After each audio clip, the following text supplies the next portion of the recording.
Good evening. The standoff at Doklam between Indian and Chinese troops is the longest since the Sino-Indian War of 1962, longer than what happened last time in Dipsang back in 2013. Here's what has happened. In the first week of June, Chinese PLA troops started building a road at the tri-junction between India, Bhutan and China on what is sovereign Bhutanese territory. It is only after a formal request by the government of Bhutan that Indian troops had to intervene. Let's be very clear about what China's intentions are in this case. The Chinese are wanting to change the status quo, and they are testing to see how far India will push back. What should India do? Face Off begins right now. China-India war of words escalates over the border standoff in Doklam on the tri-junction at the India-China-Bhutan border. China hits back at Defence Minister Arun Jaitley, saying that, like India, China too has changed since 1962. Top government of India sources say back-channel negotiations have already started. How should India respond to this blatant attempt by the Chinese to change the status quo? We'll put that to our panelists. Joining us on Face Off tonight, Major General Rajesh Arya, defence expert; Ajay Shukla, columnist on strategic affairs with the Business Standard newspaper; Jaydev Ranade is president for the Centre for China Analysis and Strategy; Professor Deepak is professor of China Studies at the Jawaharlal Nehru University; and Phunchuk Stobdan is former ambassador and expert on Inner-Asian affairs. 2017 is not 1962. India is standing up to the Chinese dragon. You can vote for the best debater of the night here on Face Off. You can go to Twitter. It's the pinned tweet on our page.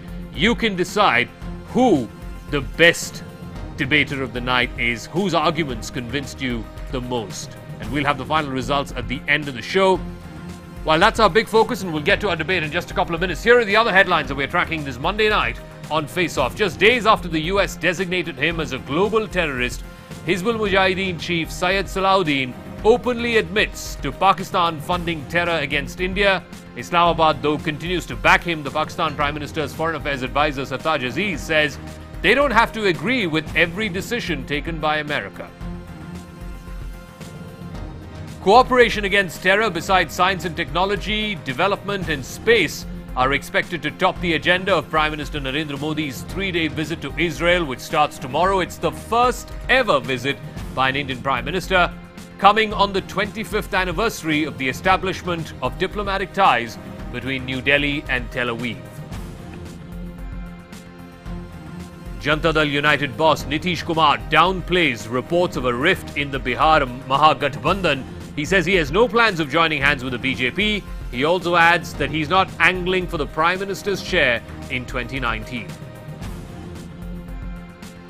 And over 1,000 movie theatres in Tamil Nadu are shut as owners protest against new municipal tax introduced by the state government. Actor Kamal Haasan joins the chorus, saying there has to be a unified response to this tax mafia. But up first, it's the longest standoff between Indian and Chinese troops seen since the 1962 war. It's been going on for the better part of 3 weeks now at a place called Doklam in the Chumbi Valley at the tri-junction between India, China and Bhutan. The Chinese are attempting to construct a road on what is officially recognized as Bhutanese territory. It's been recognized by not one but two separate agreements, one between China and Bhutan and another between China and India. And yet, today, the Chinese Foreign Ministry spokesperson cited an 1890 agreement between the then princely kingdom of Sikkim and the suzerainty of Tibet back in 1890, an 18th century argument to try and justify what the Chinese are trying to do today, which is plain and simple to everyone who's clear-eyed about what's going on at Doklam, and that is a brazen attempt by the Chinese to change the status quo. The India-China-Bhutan tri-junction, Doklam, where Chinese forces intruded to build a highway that's part of the expansionist One Belt, One Road. Nearly a month on, the Indo-China face-off has hit dangerous levels. The standoff is the longest and most intense since the War of 1962. Last week, China released pictures showing Indian soldiers in what it claimed to be Chinese territory, demanding that they withdraw. As per signed treaties, this is disputed land, with no country having claim to it. Both India and Bhutan see this as a deliberate Chinese strategy to alter the status quo and assert its hegemony. Army Chief Bipin Rawat had said India is fully ready for a 2.5-front war, a reference to Pakistan, China and internal security. In response, China's People's Liberation Army warned that India should learn historical lessons, an oblique reference to the 1962 war. Defence Minister Arun Jaitley hit back a day later, saying the India of 2017 is different from what it was in 1962. And a rejoinder to that followed today from the Chinese Foreign Ministry spokesperson.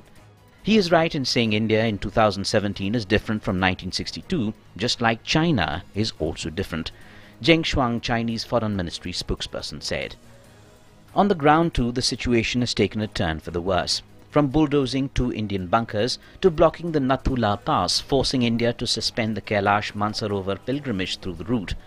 A journalistic visit from India to Tibet was also called off. Opposition Congress, while assuring all support on national security issues, has demanded urgent and responsible government action. We stand solidly with the government if and when they take strong corrective measures. A mix of China arm-twisting India to fall in line on OBOR and a rising Chinese hegemony that pushes for a greater strategic and economic gains in the region. That's seen as the root of the dragon's latest intrusion in Doklam. 2017 is not 1962. India stands up to the dragon. That's the focus tonight on Face Off at 9. So 2017 is certainly not 1962, both in the case of India and China. How does this standoff get resolved, and has India finally learned how to stand up to the Chinese? Joining us here in our studios, Major General Rajesh Arya, defence expert. Ajay Shukla is columnist on strategic affairs, defence and diplomacy with the Business Standard newspaper. Jaidev Ranade is president with the Centre for China Analysis and Strategy. Professor Bali Deepak is professor of international relations and China studies at the Jawaharlal Nehru University, and will also be joined in a moment by Phunchuk Stobdan, former ambassador and expert on inter-Asia affairs. Major General, this is the longest standoff that we've seen between Indian and Chinese troops since the war in 1962, and that was more than 50 years ago. What has led to this, and is India finally beginning to learn how to stand up to the Chinese? It's been going on for almost a month now. Good evening, Zakka. Yes, you are right that this is one of the longest standoff. Almost over 3 weeks it has been going on. But I see it as a coincidence, not related to anything. Actually, there are, let me clarify to you and the viewers, there are 2 separate issues involved in the Chumbi Valley. The one issue is the Chinese constructing a road towards the Doklam Plateau. The Doklam Plateau lies on the western side of the Chumbi Valley, which borders along Bhutan. Bhutan border with Tibet, to be precise, which China claims as its own area. There is a dispute between Bhutan and the China. The China claims date back as from 1890 till 1910, 3 different claim lines. That's a separate issue altogether. Only thing I want to highlight in that issue is that there is a 1910 treaty of the then Indian government, that is British India government, and Bhutan, that Bhutan will pursue all foreign policy in consultation with the Indian government. That treaty stands still today. We have a stake there in that. That's one issue on the western side of the Chumbi Valley. The second issue which you commenced is a standoff at Doklam. Now, Doklam is an area which is the Tibetan border with the Indian border in Sikkim, in East Sikkim.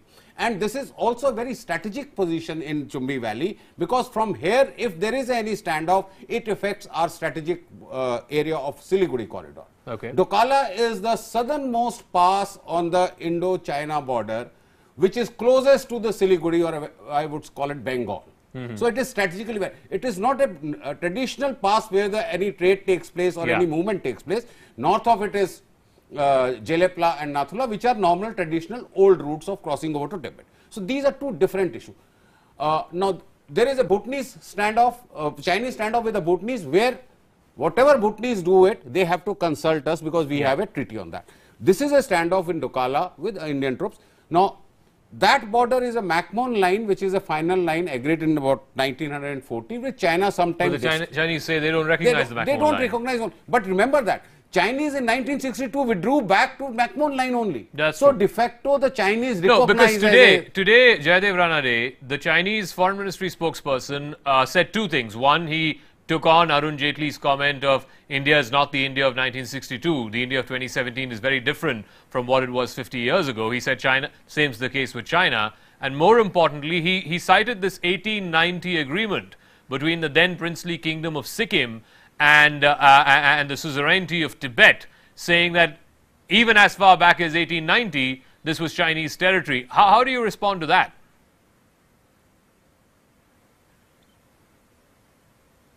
Well, the Chinese have a habit and they made a practice of digging out old so-called historical records to further their claims or to advance a claim on another country.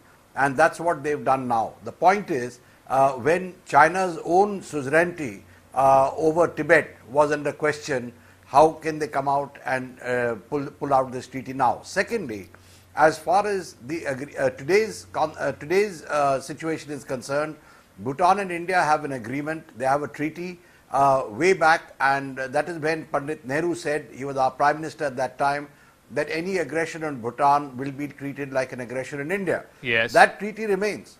So, in any case, as far as the Chinese are concerned, they have been pushing a claim which is suspect on Bhutan and on Bhutanese territory. Bhutanese have been resisting it. They've been trying to build a road, and now they have recommenced building a road. I don't know why they chose this particular time. It's difficult to pinpoint one particular factor, but they have chosen at this point in time, and we have come to block it.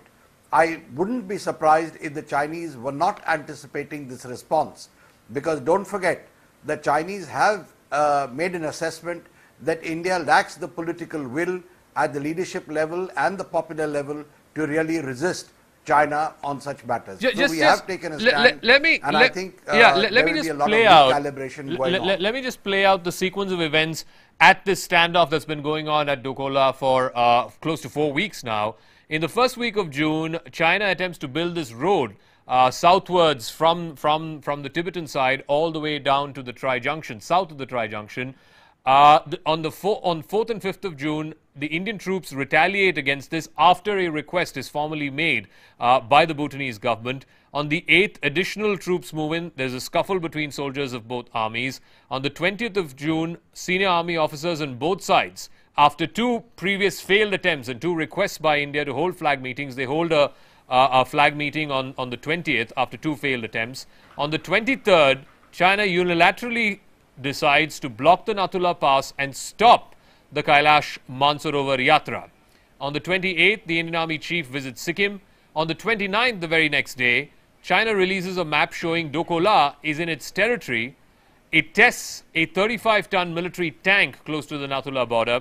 In response, just yesterday, India has pushed in more troops in a non-combative mode. Ajay Shukla, you know, one of the points that Jaidev Ranade made, that China has this habit of digging out old maps.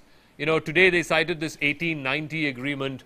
The playbook is the same, even with the Japanese. They've come up with this 1895 agreement between the Chinese and the Japanese to initially start this whole reclaiming of the islands. And that's how the islands dispute flared up between China and Japan in 2012.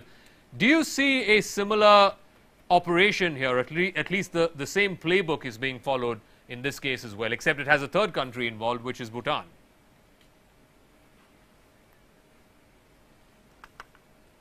No. As a matter of fact, both India and China have based their claims to the boundary as submitted and exchanged in documents between officials in 1960. Both claims are based on old historical records as well as graziers' rights on areas along the border. So, you know, we can sort of lament that China has taken out an 1890 treaty, but this is perfectly par for the course. This is how countries stake their historical claims to disputed territories.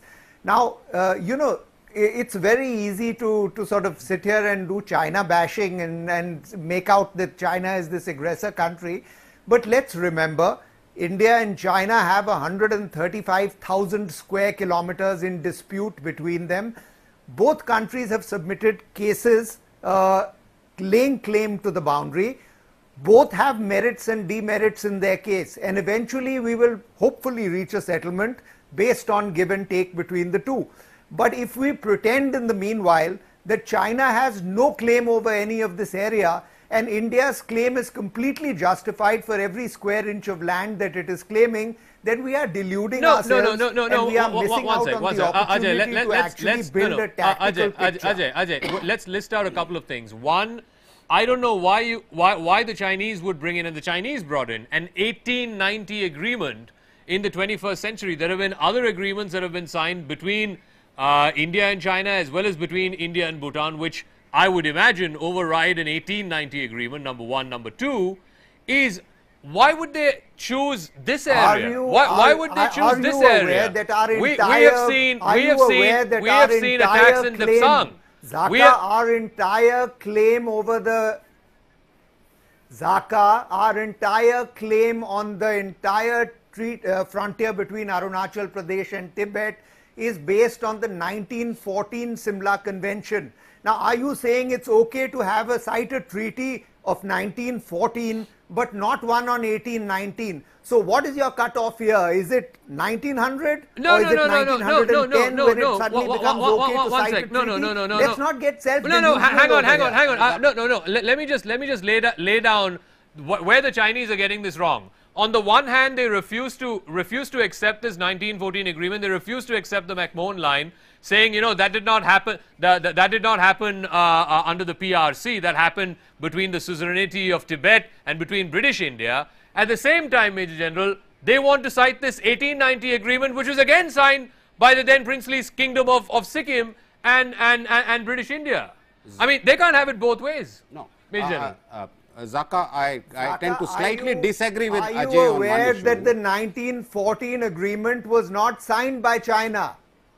Exactly, that's what I'm saying. So if China is now saying that 1890 triumphs over 1914, then they can't have their logic both ways. You can't recognize 1914 because China did not exist then, but 1890 is convenient to you. Confused. No. Zakka, you're completely confused. The 1914 treaty relates to Arunachal Pradesh and the 1890 agreement relates to the Bhutan-Sikkim border. These are two completely separate treaties.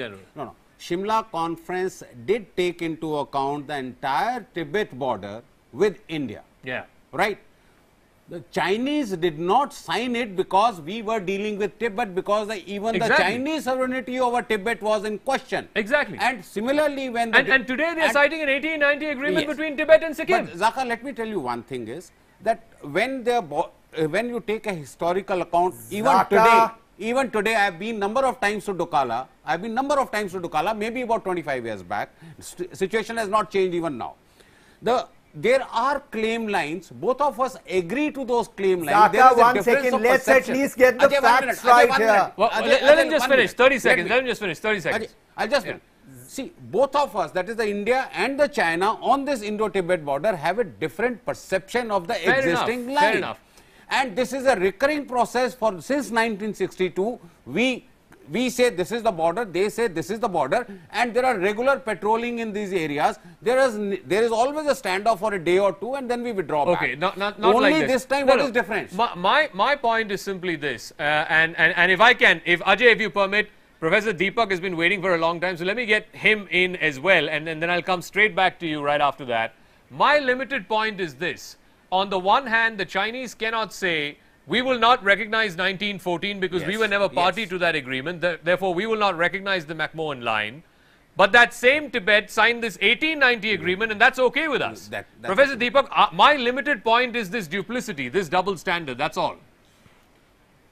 Yeah, see, I think first of all, I would like to say that, both sides, India and China, whether they are academicians, whether they are military personnel, whether they are, government officials and foreign office people, they need to tone down the rhetoric and warmongering. It will not help.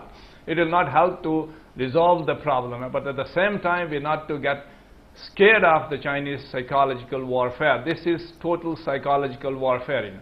And secondly, as regards your question, whether the 1890 treaty is valid, yes, I think there is nothing wrong to cite the treaty, but the fact remains that the same treaty, it wasn't accepted by the Tibetan at that time. If you go back and revisit the treaty, and you will find that the boundary mark which the British and the Chinese erected, so they were uprooted by the Tibetans, So that is another question, As far as 1914 Macmillan line is concerned, I think one of the fellow panelists, he tried to bring in the issue that it was between Tibet and India, which is a very, very valid point. I think that is the problem, here, and why China is doing so.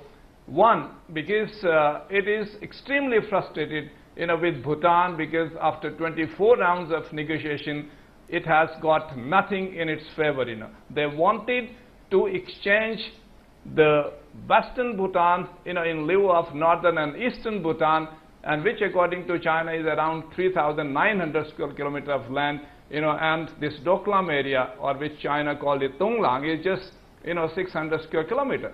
That is the strategic interest. But again, I think this is not the only issue, I think it is the spin-off of various, you can say, domestic and bilateral, regional and global, scenario which has come down to this I'll level get to that between second India point. and China. I'll get to that second point that Professor Deepak raised, which is a fascinating point about this trade-off between the Western problem that Bhutan and China have with the northern area, the quid pro quo which some sections seem to want. I'll get to that in just 1 second, but let Ajay respond to this. I mean, again, I'm trying to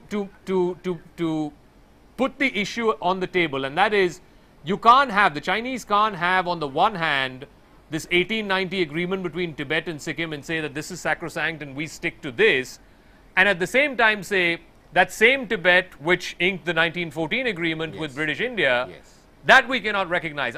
My limited point, Ajay, is that you can't have your cake and eat it too, which is what the Chinese seem to be doing.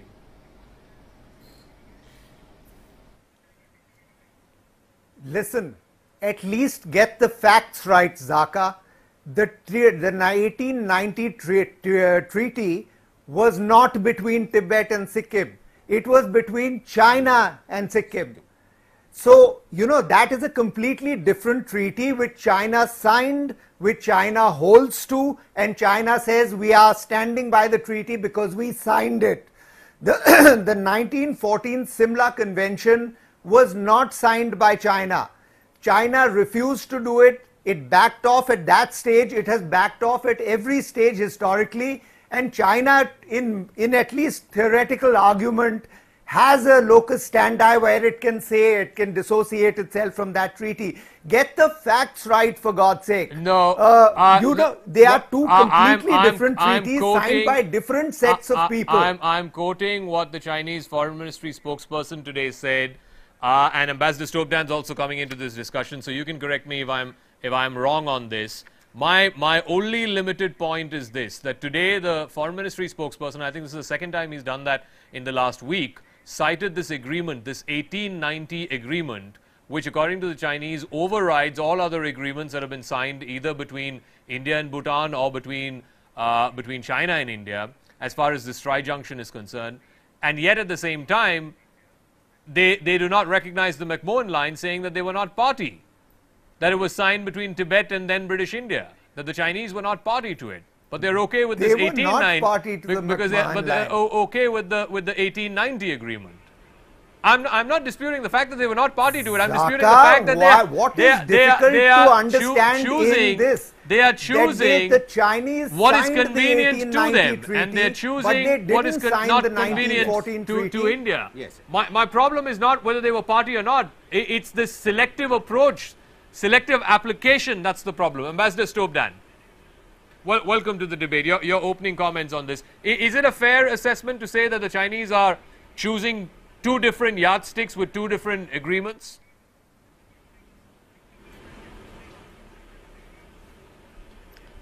No, I don't know which agreements are you talking about. I just joined in, but As far as the Sikkim-Tibet border is concerned of the 1892, I think it's a settled issue.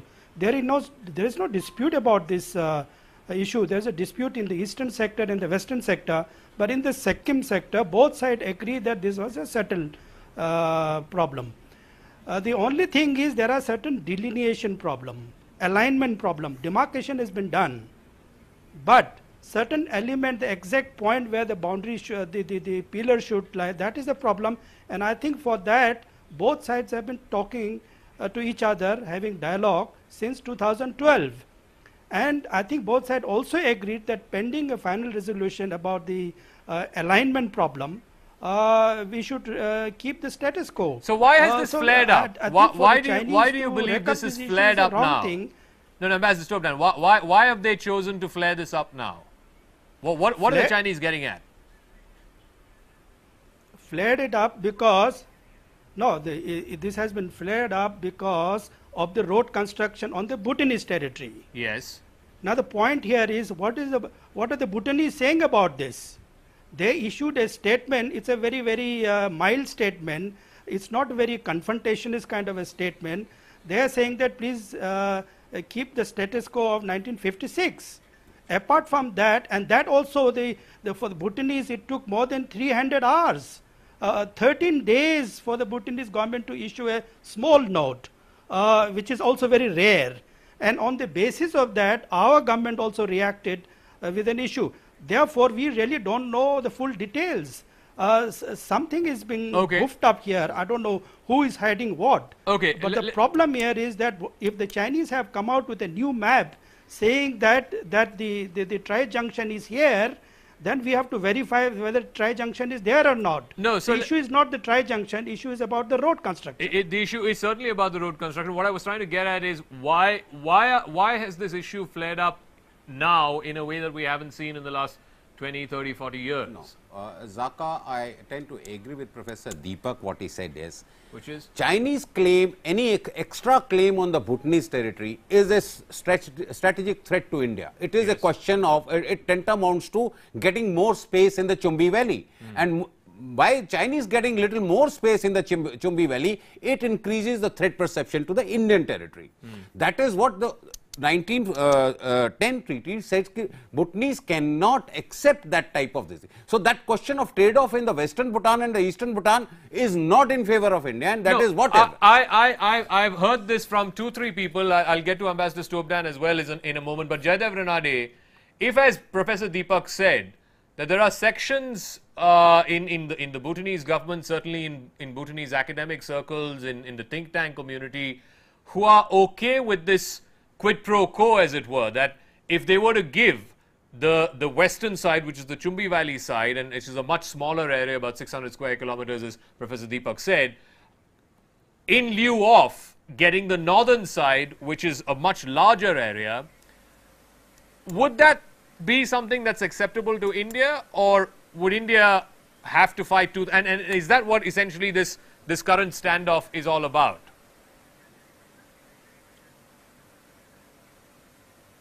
There are two issues here, Zakka. The first is what you have raised, and there I think the people who are willing for a trade-off are a very, very small group of people in Thimphu who in any case don't exercise power and authority. The government of Bhutan has been very clear that they do not want this exchange, and they've rejected it, informally also and officially also.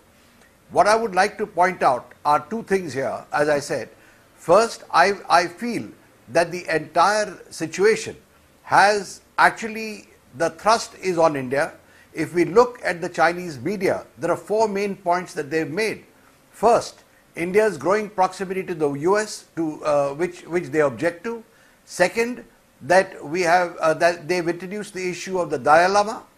Third, and linked that with the pilgrimages to Kailash Mansarovar. Yeah. Third, they have brought in this issue of Bhutan. But fourth, I would say, is they're saying that we have not joined the One Belt, One Road. And that was repeated today, incidentally, by their official news agency, Xinhua. Yeah. But when we are talking about this entire area of Doklam, there are two things which we must keep in mind. First, It's not just the road. The road leads to a place called Gemunchong, which is right at the tip of the what the Chinese call the tri-junction, disregarding what we have always accepted at the tri-junction, which is at Batangla, which is where the watershed is. And if that is accepted at the tri-junction, then the McMahon line becomes meaningful. What the Chinese are trying to do is push it south so that they reinforce their claim on Arunachal Pradesh. We must keep that in mind when we are looking at this entire issue.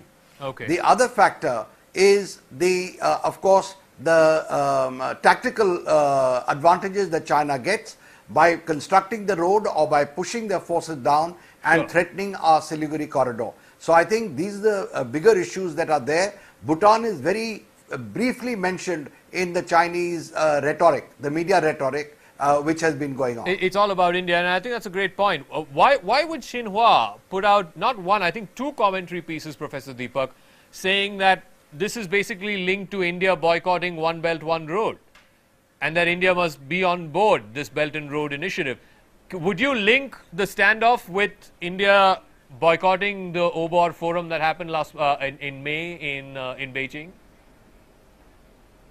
Not just one thing, not just one Belt and Road. As I said, that it is spin-off.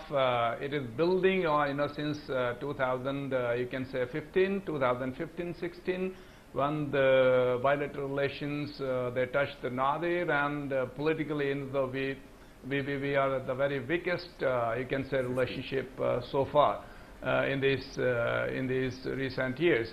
But yes, I think since China wanted to take India on board on OBOR issue, and it knows that the defragmented integration of South Asia, China would be able to make its foray into other countries, but it is only India which could stand up to China, even irrespective of this defragmented integration of South Asia. But hang on. Here's what I don't get. Oh, no, hang on. Here's what I don't get. I'll get Ambassador Stokdan as well into the conversation. India has raised some legitimate sovereignty concerns regarding One Belt, One Road. If the Chinese, and the Chinese have made no bones about this fact that they'd like India on board the Belt and Road initiative, would arm twisting India with this kind of a standoff, the longest that we've seen since 1962, be the best and most convincing way, Ambassador Stokdan, of getting India's consent to be part of One Belt, One Road? I'd imagine that's not smart strategy.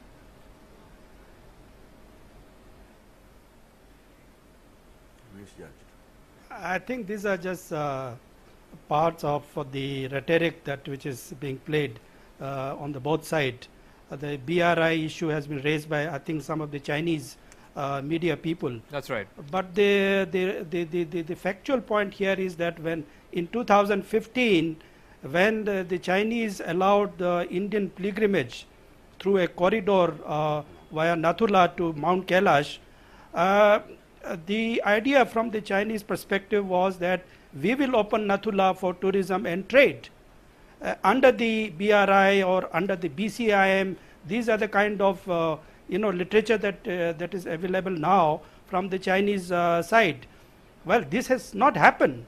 So if they are trying to stop the corridor now, the pilgrimage corridor to Mount Kailash, they are trying to say that, look, this is a retaliation to your rejection of the BRI.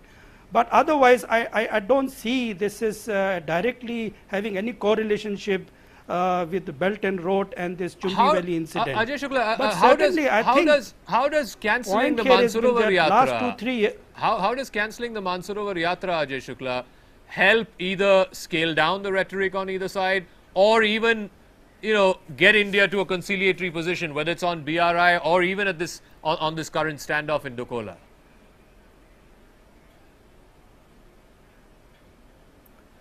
First of all, I think that it is complete speculation, unfounded speculation, to link the current standoff at Doklam Plateau with either the Belt and Road Initiative or the Hafiz or Jaish-e-Mohammed and Azhar Masood, this thing, or the Belt and Road Initiative. Why are we speculating? No, Xinhua Let's has be written 2 clear on pieces one about thing. it. What China has done for Xinhua. years and for decades. Ajay, Xinhua, the Chinese official news agency, has written 2 pieces. The Chinese government. Xinhua. They have written 2 pieces on this. You know, CNN, IBN might not differentiate. Zakka, CNN, IBN might not differentiate between a news agency and the government of China, but believe me, the government of China does know the difference between the two. Okay. Let me make the point I'm making. Okay, make the point. No, not at all. Not at all. In the last few years, in the last few decades, China has been encroaching into Indian territory. It has been sending herders, it has been sending graziers, it has been building bunkers, it has been building roads. And the aim is essentially to create facts on the ground that will bolster its claim to that area in subsequent negotiations. That is the reason why China has been building a road into the Doklam plateau. Now we can keep speculating wildly about all kinds of motivations, but it's well known amongst those who manage the border that this is the simple reason. Create as many facts on the ground as will support your claim later, and then you can do it. This is an old Israeli tactic. This is what happened. A road construction party came into the Doklam plateau. The Bhutanese stopped it, the Indians intervened, and there they remain right now. Now, what is the reason for these escalated clashes is simple. The Indian army has adopted a much tougher posture on the line of actual control, starting over the last 1 decade. Ever since 2 more formations were raised in Arunachal Pradesh, ever since the strike corps came into being, India has taken a tougher stance, and rightly so. It has physically stopped the Chinese construction of these roads. And that is the reason why you're hearing more about these escalated clashes. Okay. It's simple. But how do we pull back from this escalation? I think that eventually, if both the heads of government are going to meet in Hamburg on the sidelines of the G20. We don't pull back. Why do we pull back? No, you remember what happened in Depsang in 2013. I mean, again, it was around the time of Li Keqiang's visit to India. You had this huge build-up in Depsang. It went on for 21 days. Eventually, it was back-channel diplomacy that saved the day. Are we going? I mean, we're hearing, Major General, that they've already begun working the back channels. No, will they be yes, will they be able to resolve this by the 7th of July? Zakka, I spoke to my friends today also. Trust me that these small tactical level standoffs with say 20 boys of Indian side, 20 boys of Chinese side, 30 boys, it is a very normal and a routine matter all over the Indo-China border, or I would call it Indo-Tibet border, right? And there are already mechanism in place like Indo-China working groups, Indo-China border dispute groups, etc., who have even met even today. Yeah. Even today. So these issues, what happens is, you know, today when I was asked by CNN 18 to come and discuss this, I went to the YouTube. These are those small videos which show little conflict between 2 soldiers and 3 soldiers, or a dozer standing somewhere on the Doklam plateau. I mean, believe me, if you go to the Dokala, you cannot differentiate which is Indian side and which is the Chinese side. There is no demarcation on the ground. It is a perception that between this stone and that stone, I am in this side, you are that side. And it happens invariably in the summer periods. The Chinese patrol come, we stop them, we show them flags. I have a photograph how this you know, standoff is taking place. It will wean off. It will wean off. It is just a local action. There are serious diplomats working over it. There are serious working groups working, both military working groups are also there. It will ease off. Jaidev Ranade, I'll give you the final word. Do you think that this will get resolved in the next, what, 4 days before the Prime Minister and the Chinese President meet? Well, I'm sure that both sides are already working on it, and it will be taken up on the 7th if they meet. But I would just like to make one point in response to what was said just now. This is not a small incident. We have had notes being exchanged between the 2 governments. We've had the Xinhua, which someone mentioned is just a news agency. It is, if I may call it, the news agency. It is the one where the government asks every other propaganda outfit to refer to before printing their stories. So it is the news agency. When they say something, it is authoritative as the government. Okay. And what we are seeing today is a fairly a large incident where there are over 3,000 troops on each side, and therefore the situation is, I would say, tense, but not hopefully not beyond control. I'm going to wrap this up by, again, since much of this last 4 or 5 minutes has been about Xinhua. Having lived and worked in China and in Chinese media, the unofficial saying there was, what the foreign ministry spokesperson can't say from his bully pulpit, Xinhua says in its editorials and opinion pieces. So I'm going to leave it at that. Yes. I want to thank all my guests. As we wrap up, like I said, Back Channel has already started working in the hope that they can resolve this standoff before both the Prime Minister and the Chinese President meet on the sidelines of the G20 in Hamburg, and that's going to happen in 4 days' time. As we wrap up the results of our Twitter poll, I'm going to take a quick break. When we come back on the other side, it'll be another story, again straddling diplomacy, because tomorrow Prime Minister Modi will undertake what is going to be the first ever visit by an Indian Prime Minister to Israel. We'll have special coverage right on the other side.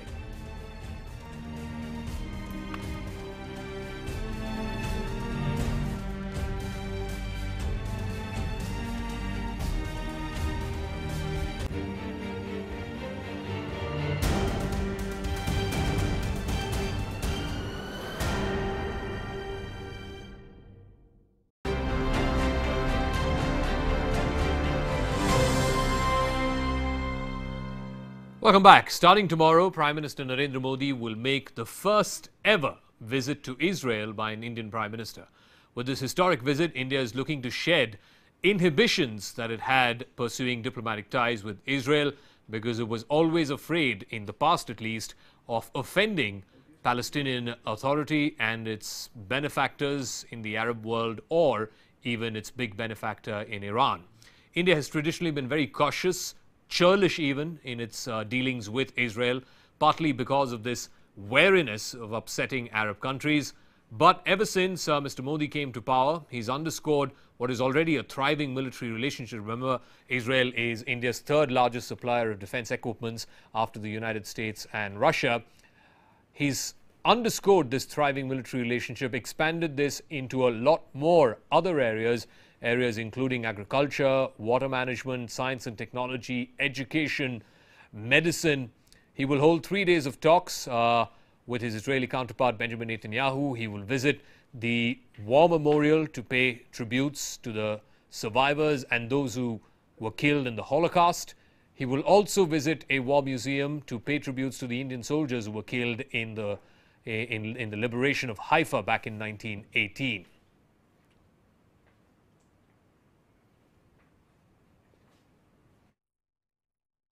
The visit is taking place within the context of the 25 years of the Hindu-Israeli relations, and its aim of setting the roadmap towards building the partnership for the next 25 years. That's going to be a different touch of the visit, because we are going to cover it in an unusual way, with a lot of social media dimension, with a lot of digital dimension that we usually do it in a regular basis and some routine basis, but this visit is going to be unlike any other visit, with a lot of digital diplomacy. The visit itself will carry with it a number of concrete ramifications for the relationship between Israel and India. These concrete ramifications are not in one field and one field only. But I think if we have to focus ourselves and predicate ourselves on one issue, that issue will be the field of water and agriculture. We will be setting up a joint strategic partnership between Israel and India in the field of water and agriculture. And ahead of this visit, which is already being called historic because it's the first by an Indian Prime Minister to Israel, Prime Minister Modi has told Israel, the newspaper Hayom, he's given an exclusive interview to that newspaper where he has said, and I quote, "Israel is perceived as a technological powerhouse and a country that has braved many odds. As we celebrate 25 years of our diplomatic ties, it is an opportune occasion to take the relationship to a new level." He goes on to say that India and Israel are more interested in a tech-based partnership with an emphasis on Make in India. India and Israel could cooperate even more closely and complement each other's efforts to fight the menace of terrorism. India supports all efforts to find an acceptable solution to all pending issues, including Jerusalem. And we'll have continuing in special coverage here on CNN News 18 for the next 3 days as the Prime Minister embarks on this once-in-a-lifetime visit to Israel, a country that no other Prime Minister of India has been to. Meanwhile, let's shift focus to some of the other stories that have been making the headlines. Despite the United States State Department branding Syed Salahuddin as a globally designated terrorist and the Hizbul chief himself admitting to receiving money from Pakistan, Pakistan still continues to be in denial. Foreign Affairs advisor to the Pakistan Prime Minister Sartaj Aziz has said that it's not necessary to accept every decision taken by America since the United Nations has not declared Salahuddin as a proclaimed terrorist. This despite Salahuddin himself boasting on television in an interview to a Pakistan television station that yes, he did indeed carry out terrorist activities in Kashmir targeting Indian security forces. He even said that the Hizbul Mujahideen had enough firepower to attack parts of India outside the Kashmir Valley. आपके जवानों के पास हथियार कहां से आते हैं? हथियार international market से आप मुझे पैसे दे, आपको यहां पहुंचा के दे दूंगा। कहां पहुंचाने में आपको दे दूंगा, सिर्फ मुझे पैसे चाहिए, फाइनेंस चाहिए। अच्छा, तो पैसा कहां से आता है? पैसा फिर पाकिस्तान दे? पूरे दुनिया के अंदर अगर पाकिस्तान पैसा दिए तो गुनाह है नहीं। खुद बरसगीर के अंदर, खुद इंडिया के अंदर अल्हम्दुलिल्लाह हमारे बहुत सारे सपोर्ट जो हमसे हमदर्दी, जो समझे कश्मीरी मसलूम है, हमसे हमदर्दी करते और अच्छा खासा कश्मीरी डायस्पोरा पाकिस्तान से बाहर दुनिया के अंदर रह रहा है, वेस्ट में है, मशरिक वस्ता में है, जहां जहां हमारी मदद हो रही है, अल्लाह का एहसान है। लेकिन मैं ये कह रहा हूं, फिर भी ये कह रहा हूं, अगर हिंदुस्तान के अंदर आपके सपोर्टर्स मौजूद हैं तो फिर आप अपनी स्ट्रगल को दिल्ली तक और इंडिया तक वसअत क्यों नहीं देते? हमने चंद कार्रवाई करके दिखाई, लेकिन 9/11 के बाद जो इंटरनेशनल सिनेरियो बदल गया और हमने ये चाहा कि अगर हमारी कार्रवाइयां कश्मीर से बाहर जारी रही, इस वक्त जो आलमी कुव्वतों का मूड बना हुआ है बदकिस्मती से, जो इंसाफ और अदल के खिलाफ है, इंडिया को मौका मिलेगा कश्मीर की तहरीक पर एक टेररिज्म की लेबल चस्पान करने की। लेकिन आप यानी आप लोग कर सकते हैं, लेकिन करना नहीं चाहते। इंशाअल्लाह सलाहियत मौजूद है, कश्मीर से सलाहियत मौजूद है, इंडिया के अंदर सपोर्ट मौजूद है, लोग वहां पर मौजूद हैं और इंशाअल्लाह अज़ीज़ हमारी ऑपरेशन एफिशिएंसी सलीम भाई ऐसी किसी भी जगह हिंदुस्तान के मफाद को निशाना कर सकते, लेकिन आप लोग करना नहीं कर रहे। And despite that globally designated terrorist Syed Salahuddin admitting on TV that he has indeed carried out terrorist activities in the Kashmir Valley, Pakistan continues to bury its head like an ostrich in the sand, refusing to acknowledge that Syed Salahuddin is a terrorist. Pakistan Prime Minister's advisor on Foreign Affairs Sartaj Aziz has said, and I quote, "The decision on Syed Salahuddin has not been made by the United Nations. It's not necessary for Pakistan to agree with every decision taken by the United States." More news, this one domestic news that's happened in the country. The North-South divide once again cropping up in Bengaluru with a Hindi signboard being defaced. A Hindi nameplate in the Chickpet station in the Namma metro was plastered by unidentified people. No action has been taken by the Karnataka government. The police are clueless as to who's done this. There is no CCTV footage available either of who these miscreants are. The signboards still remain defaced 24 hours on. It comes days after there was massive outrage in Bengaluru, both in the real world as well as in the virtual world. Netizens taking to social media to protest against the Hindi signboards, saying this was imposition of Hindi on the Namma metro in Bengaluru. It even led to a popular protest movement and a trending hashtag, Namma Metro Hindi Beda.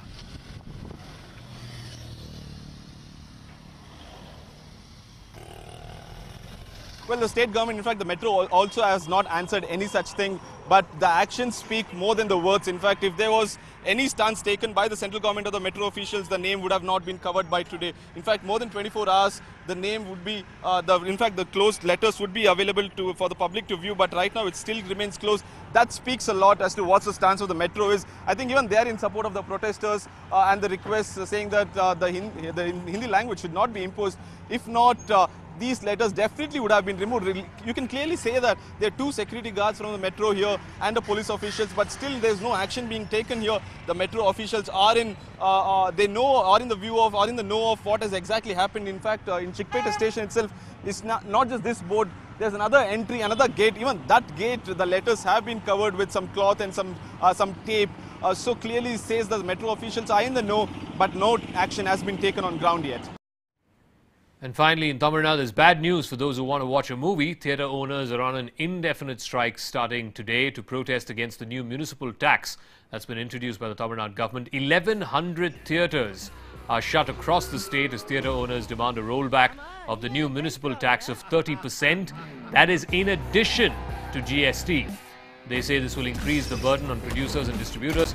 The Tamil film industry has also protested against this tax. They in fact even had a meeting with the Chief Minister Edappadi Palaniswamy, but it has not led to any kind of resolution. In fact, one of the office bearers of the Tamil Film Stars Association, Vishal, has said that their protest will continue.